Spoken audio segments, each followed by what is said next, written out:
Hello, I'm Esther Gitu-Yuat. It's Monday, February 7th. This is Africa 54.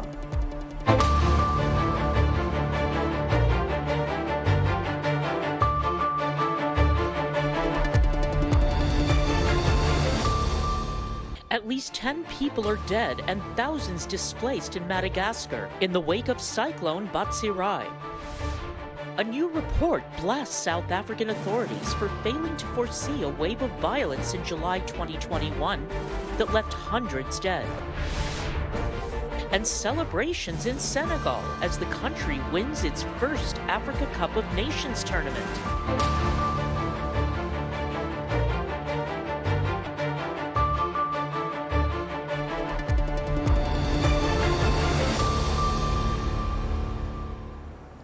We begin our broadcast with the aftermath of Cyclone Batsirai after it slammed into Madagascar over the weekend. Powerful winds and torrential rain lashed the eastern town of Manangeri after the cyclone made landfall on Saturday. At least 10 people were killed, according to Reuters. Video posted on social media and shot from a balcony showed vegetation bent by strong winds, as well as some damaged and collapsed buildings. Heavy rain inundated the roads as Basirai swept inland late Saturday, blasting Madagascar's eastern coastline with wind speeds of 165 kilometers per hour. As many as 150,000 people may be displaced. Madagascar is also suffering from power outages and flooding. Now to Nigeria, where an oil operating company on Monday says at least 3 people died when the oil storage and production vessel Trinity Spirit exploded last week. 4 crew are still missing. The Sheba Exploration and Production Company says the vessel had 10 crew members on board when it exploded last Wednesday, adding that 3 were found dead Sunday, but 3 others had been found alive. The vessel was not producing oil at the time of the blast, and the consortium running the oil field had lost its production license in 2019. 2 oil industry sources and an environmental group says the vessel was old and was poorly maintained before the explosion. The Health of Mother Foundation, which tracks Nigerian oil spills, says the vessel had outlived its lifespan of 20 years and should have been decommissioned. Sadly, on Monday, Moroccans bid farewell to 5-year-old Ryan Aram, who was buried. Ryan's tragic fall in a narrow 32-meter well attracted worldwide attention as rescuers worked several days to pull him out of the well. An outpouring of sympathy and condolences to his family came from his village in northern Morocco. Others who sent their condolences to the family included King Mohammed of Morocco, Pope Francis, and several international football clubs. Ryan fell into the well in Ingran village near the town of Chefchaouen last Tuesday, but his body wasn't pulled out until late Saturday. Many of the weary rescue workers and the hundreds of people who had gathered around the well burst into tears when they heard Ryan was dead. In Nigeria, the governor of Lagos has purchased 2 high-speed trains to start a metro system. Babaji Desanolu, who was in the U.S. state of Wisconsin to purchase the trains, has promised the people of Lagos a mass transit system to ease traffic congestion. VOA's Peter Clotty spoke to Marcus Mukoro, the chief executive officer at Reliance Rail International, about the benefits of the upcoming transit system. The Talgo Series 8 trains, which was a set of trains that were manufactured by a company called Talgo, a Spanish company based in the U.S., were designed for a route between Chicago and Milwaukee for the authorities in Milwaukee. This was done under a Democratic governor at the time. The governor's obviously changed hands to Republicans, and the Republicans, fought against procuring those trains. That led to a lawsuit between the state and Talgo. Talgo won after several years, and were awarded a $50 million settlement for 3 trains. and then the trains became available for sale. So we swooped in and were able to get these trains at a reasonable rate for the state. So how did you get Babajide Sanwo-Olu, the governor of Lagos, to buy these trains? Who made the initiative? So it was actually the MD of Lamata, Lagos Area Metropolitan Transit Authority, who had worked with us in the past, that approached us and said, look, the governor's determined to deliver on his promise to have trains running by Q4 2022. The initial thought process was to go straight to electrification, but we made it clear to them that there's no way we could provide EMUs, electrical multiple unit trains, and electrify the line by the end of this year. It just wasn't practical. And apart from the time frame, the cost would have been exorbitant. But the governor was really determined to get things up and running. So we said, look, the best way to go would be to seek some diesel multiple units that will carry passengers in the interim until we were ready to go to electrification. So that's kind of how we. These trains are fast trains, speed trains. Talk to me about it. Do they have a system to run as fast as it was originally designed? So that's an interesting one, because Reliance Rail, recommended that we went for these trains, in part because they're available, but the propulsion system, they were designed as a high-speed rail train, but the propulsion system for it that we're intending to utilize is not a high-speed rail propulsion system. So you'll have the comfort. It's almost like you'd have the comfort of a Ferrari without the engine of a Ferrari. Also, is there an agreement that they will get to that level with technical know-how and maintenance issues? Well, it's a metro system, so the stations are quite close. There's no real need to go to 300 kilometers an hour, because you won't be able to do it between there's sort of 2 kilometers between stations. So you really can't go that fast. Right. So talk to me about when the trains get there. Will there be a technology transfer, installation? Talk to me about that process. How are you going to handle it? Interesting one. Thanks for that question. Reliance Rail is working with Talgo. The thought process is to move the trains into Lagos and have Lagosians work with Reliance Rail and Talgo to retrofit the trains, to reconfigure them, retrofit them to accommodate more passengers, which will create jobs in Lagos, and make the trains look more like a metro train than a regional train, which is what they were designed for initially. How beneficial will this be for the people of Lagos, or Lagosians as they call them? Well, one of the biggest problems that anybody will agree on in Lagos is traffic. Right. The situation with traffic. The Red Line happens to be, from projections, the busiest corridor of all the 6 corridors that are being looked at right now.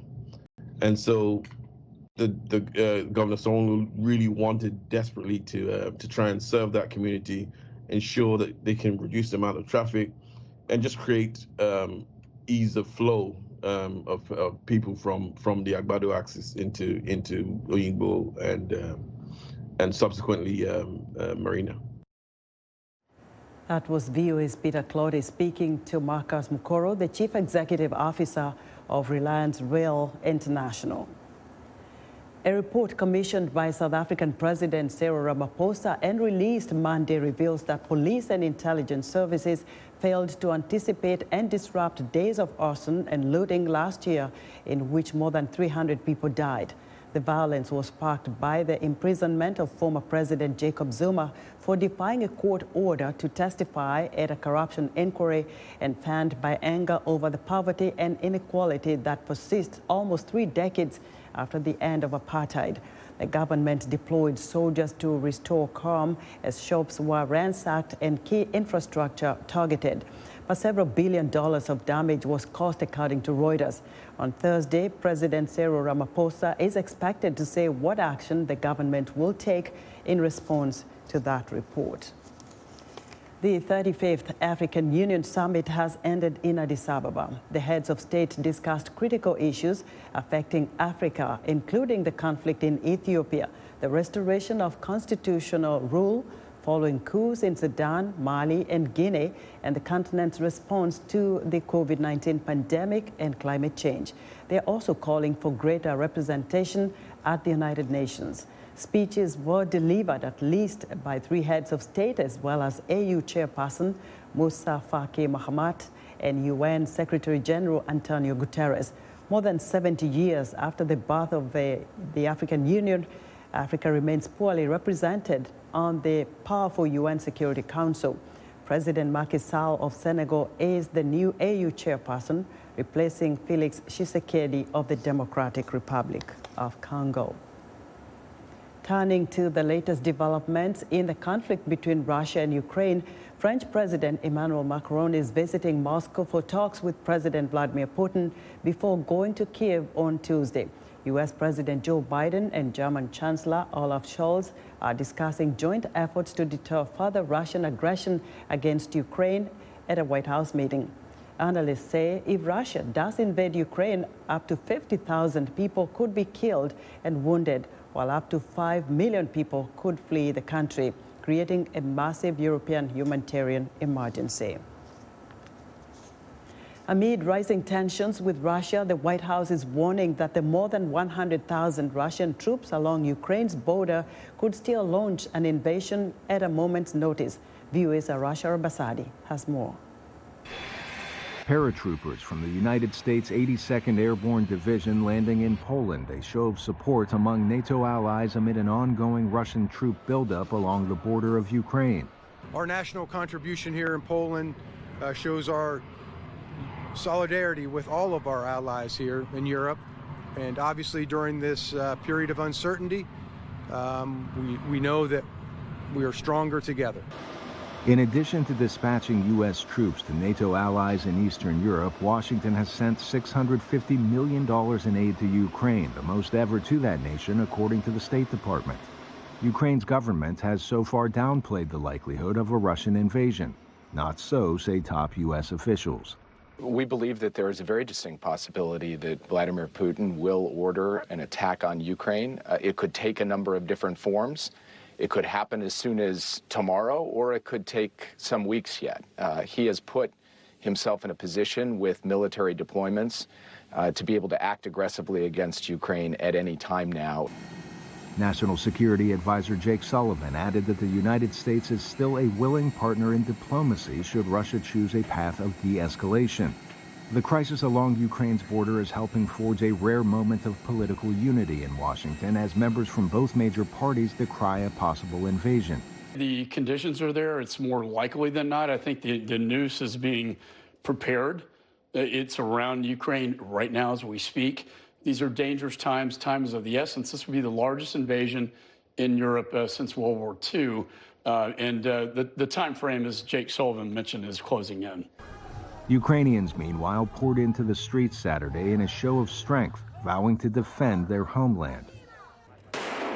In Chernobyl, just 10 kilometers from Belarus, the Ukrainian National Guard carries out live fire training. Diplomacy among NATO members and Russia has yet to defuse the crisis. A key sticking point is Russia's demand that Ukraine never be admitted into NATO, a non-starter for the United States.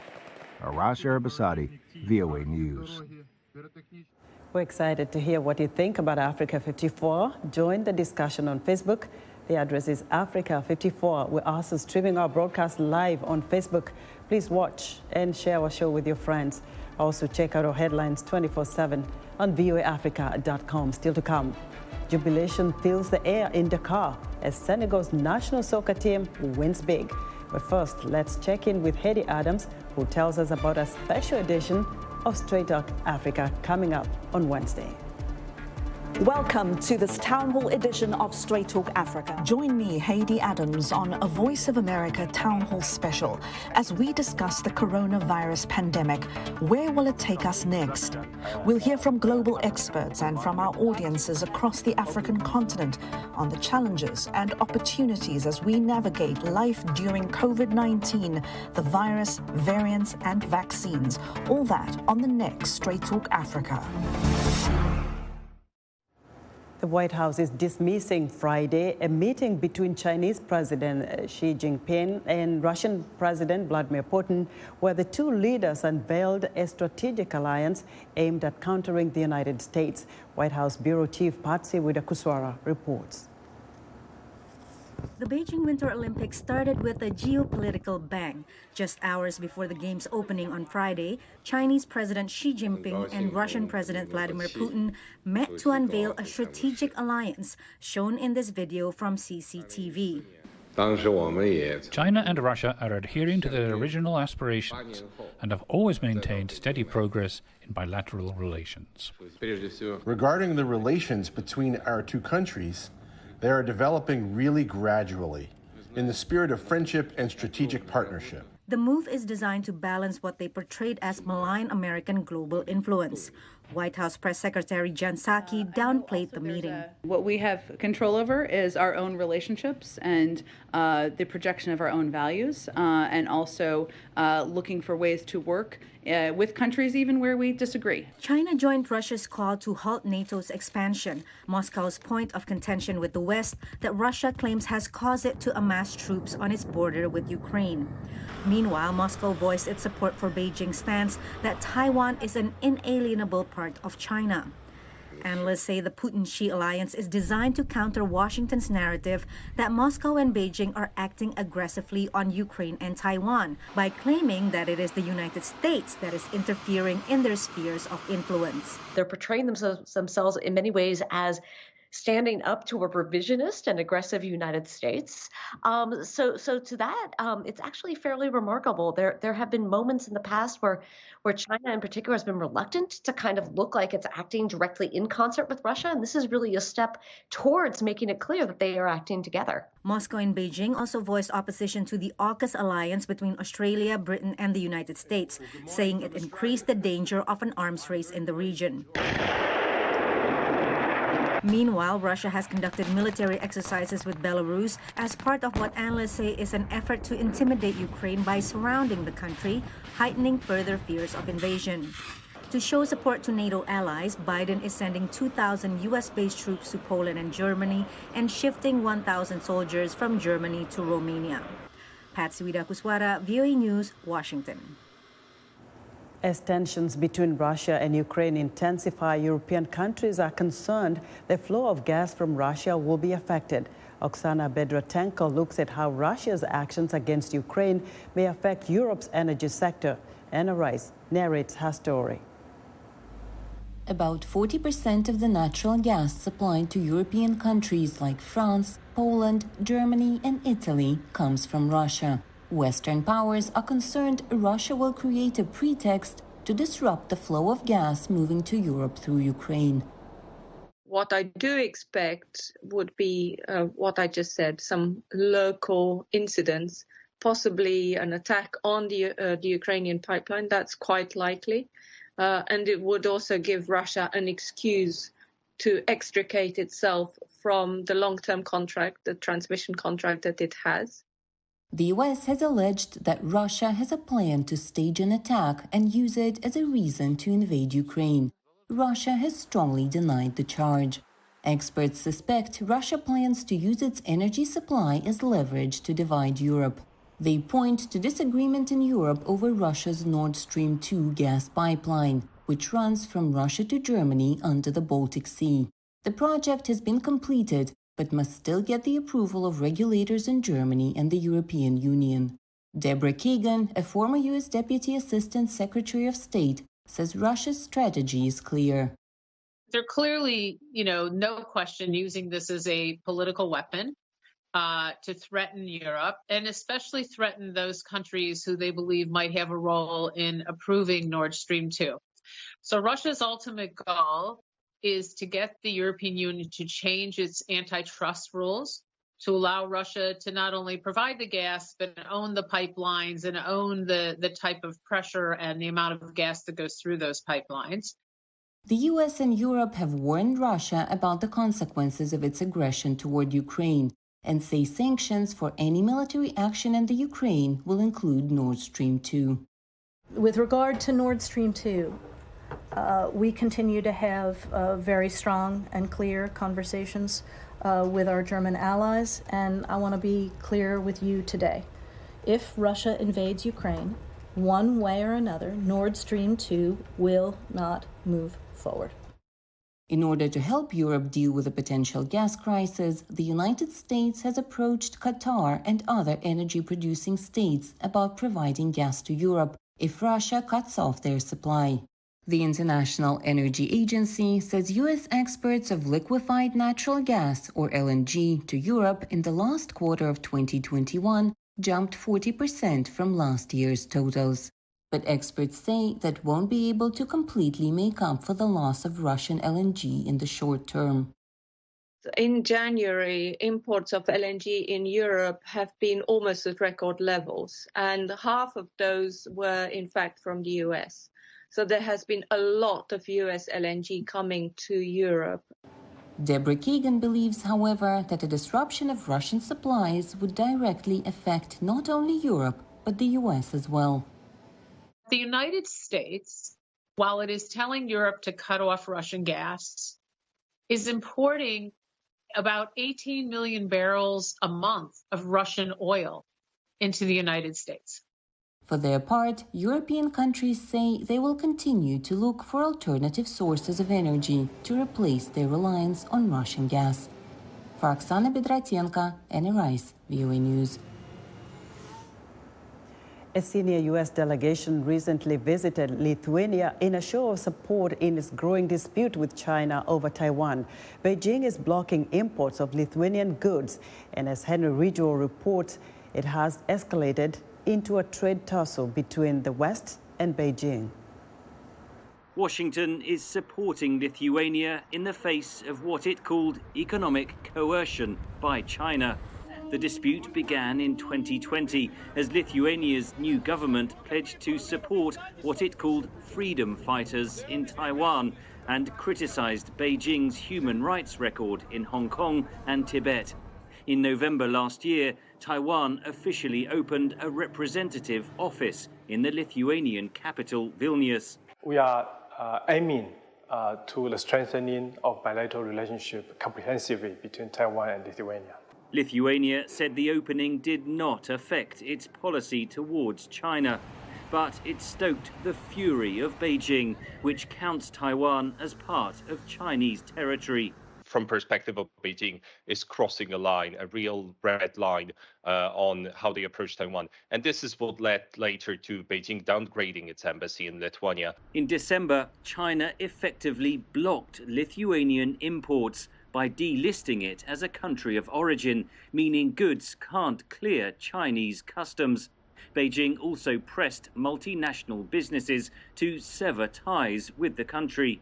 And that works not only in some cases for goods that are produced in Lithuania, but also goods that include in their supply chain the components produced in Lithuania. The European Union accuses China of threatening the EU's single market and has launched a challenge at the World Trade Organization. We are stepping forward to defend EU's rights. Today we are bringing the case to the WTO. The WTO challenge will likely take years to resolve. Meanwhile, the dispute is already hitting trade. This shipment of 20,000 bottles of Lithuanian rum was blocked from entering China last month. So instead, Taiwan importers snapped it up. The Taiwanese government has offered a $1 billion credit program and a separate $200 million fund to boost trade with Lithuania. The United States has also stepped in. The US Export-Import Bank signed a $600 million export credit agreement with Lithuania, focused on manufacturing, business services and renewable energy. But it's not just about money. Symbolic involvement, of course, supports Lithuania by showing that it's not isolated in its moves. At the same time, it also makes it harder to unravel the situation because it once again puts it in the spotlight. US officials also held talks in Brussels on joint measures to tackle economic coercion. China, meanwhile, accuses Lithuania of betrayal and says it is trying to hijack China-EU relations. Henry Ridgewell for VOA News, London. Senegal's capital, Dakar, erupted with jubilation Sunday night as the national soccer team won its first ever Africa Cup of Nations. David Doyle has more. This is the moment Senegal's capital, Dakar, exploded with triumph. The national team has just won its first ever Africa Cup of Nations. The Lions of Teranga overcame 7-time AFCON winners Egypt on Sunday night, to the delight of those like student Nafi Dia watching at the Africa Reborn monument. Thank God, we won. We are taking the cup back home. This is our first victory. We are so proud. And the celebrations were not just in Senegal. Coach Aliou Cissé mobbed by his players at the post-match press conference. His side has, until now, been known as one of the continent's underachieving soccer nations. Cissé said he dedicates the win to the Senegalese people. Because since independence, we've been chasing our first star. But today, on our shirt, we will have a star too. At the last tournament in 2019, Senegal lost to Algeria in the final.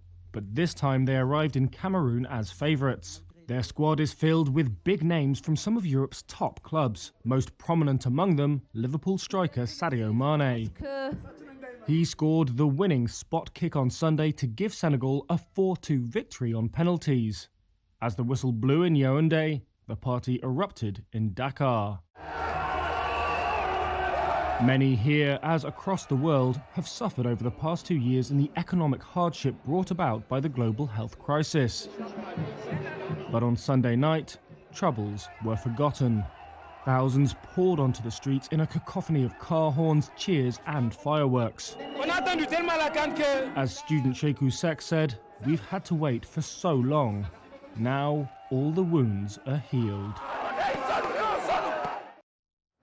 David Doyle of Reuters filed that report. And that wraps up our show for today. Be sure to watch Africa 54 on our website at voaafrica.com. From all of us here in Washington, thanks for watching.